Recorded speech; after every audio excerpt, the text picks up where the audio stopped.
We often think of history being made by grand plans, by spies, or by armies. But what if I told you that one of the most fearsome symbols of the Cold War wasn't brought down by any of that? Nope, it was brought down by a fumbling bureaucrat and a piece of paper he hadn't even read properly. So how does that even happen, right? How can a single clumsy slip of the tongue on live television start a chain reaction that brings a 28-year-long nightmare to an end in just one night?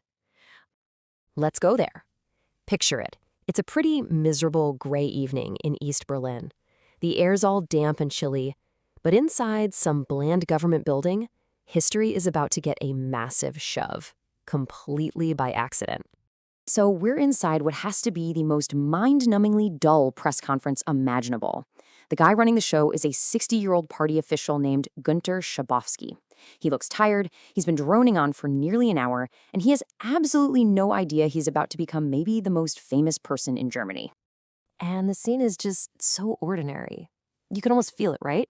The room is hot, it probably smells of stale cigarette smoke, and the journalists are basically ready to bolt, thinking the whole thing's a waste of time. But then, an Italian reporter pipes up with a question, and it jogs Schabowski's memory about this little note. A note that's been sitting in his pocket this whole time. Okay, so to really get what happens next, you need to meet the three main characters in this bizarre historical drama and the monster they were all up against. So first, you've got our guy Günter Schabowski, a propagandist whose whole life was about sticking to the script. Then, about 5 miles away, you have Harold Jaeger, a loyal Stasi officer, a true believer in the system. And finally, the most important player of all, the people of East Germany, who'd been hitting the streets for months, chanting and demanding change. So what exactly were they pushing against? We've got to be really clear here. The Berlin Wall was not just a wall. It was this monstrous system, 155 kilometers, that's over 96 miles, scar of concrete and barbed wire and death. For 28 years. 28 long years, it stood there as the ultimate symbol of the Cold War. I mean, just think about that. An entire generation was born and grew up in the shadow of this brutal thing that didn't just divide a city, it split families, friends. It's with the world. And make no mistake, it was absolutely lethal. We know for a fact that at least 140 people died trying to get from east to west. To even get close to the wall was to gamble with your life.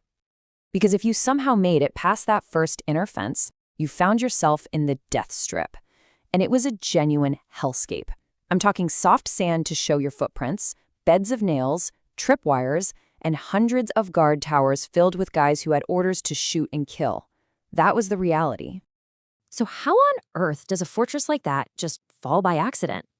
Well, it all starts with the government in a complete and total panic, making one clumsy mistake right after another.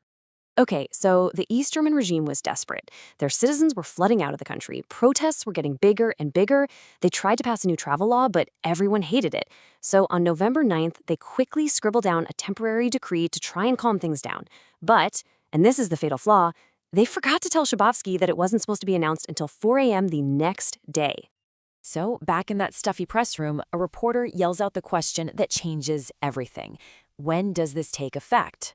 Schabowski, you can just see him, flustered, probably sweating under the lights. He's shuffling through his note. He can't find a date. So he just shrugs and improvises. He says those fateful words.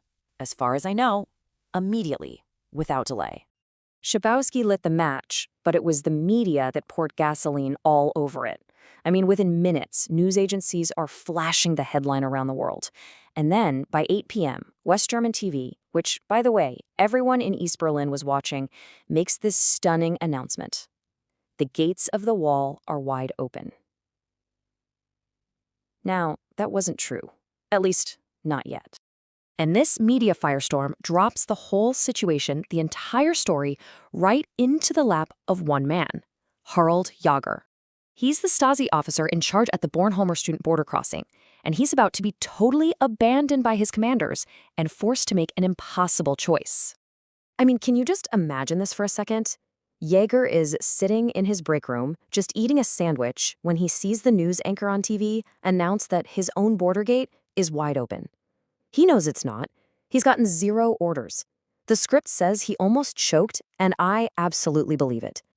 For the next 4 hours, this guy is living an absolute nightmare. Thousands of people start showing up. They're chanting, "Open the gate." He's making dozens of frantic calls up the chain of command, but his bosses are just gone. No guidance, no help. He tries a desperate plan to let a few of the loudest people through, but that just makes the crowd angrier. By 11:30 at night, there are 20,000 people pushing on his gate. He's terrified of a deadly stampede. He has to make a choice. And with those 3 simple words, he disobeys a lifetime of training, a lifetime of orders. He chooses the people over the state. He chooses humanity. The second that barrier lifts, the night just explodes. It's the sound of pure, deafening joy. For the first time in 28 years, people are just streaming across. They're crying, they're laughing, they're hugging total strangers. The Cold War is ending, right there, in the middle of a giant, spontaneous street party. So when you look back, how did this actually happen? How did a fortress that stood for almost 3 decades just crumble without a single shot being fired? Well, it wasn't any one thing. It was a total, perfect storm of failure and courage. Okay, let's break it down. First, you had complete and total bureaucratic incompetence. Second, you had the media, which took that mistake and turned it into an unstoppable fact. Third, and this is so important, you had people power. Citizens who were brave enough to walk up to the wall and call the government's bluff. And finally, it all boiled down to the conscience of one man, Harald Jäger, who, when the moment came, chose not to shoot. So what happened to these 2 guys? Well, Schabowski, our accidental revolutionary, later admitted his moral guilt for being part of that brutal regime. And Harald Jäger, the man who saved who knows how many lives by disobeying his orders, he lost his job and ended up running a little newspaper stand, just a few yards from the crossing he opened. That very same night, while people were dancing on the wall, they also started taking it apart. They became known as Mauerspekte, which means wall woodpeckers. They were out there with hammers and chisels, literally chipping away at this symbol of oppression, physically taking their city back. And this whole story just leaves you with this one big thought. A slip of the tongue, and a crowd that refused to back down brought down a 28-year-old monument to oppression. It really makes you wonder, doesn't it? How many of the walls we face today, whether they're real or metaphorical, are just one clumsy word and one brave crowd away from tumbling down?